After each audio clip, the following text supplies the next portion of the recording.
To find sleep data on Huawei Watch Fit 4, you can find this data on the smartwatch itself and also in this application.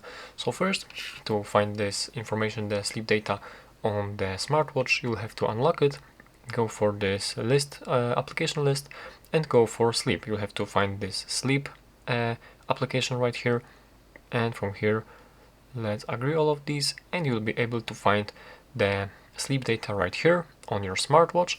And additionally, you can get more complex data in this Huawei Health application.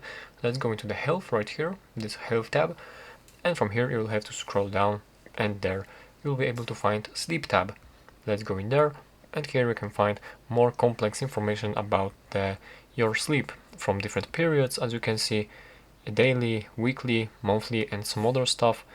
Yeah, basically that's how you can find the sleep data.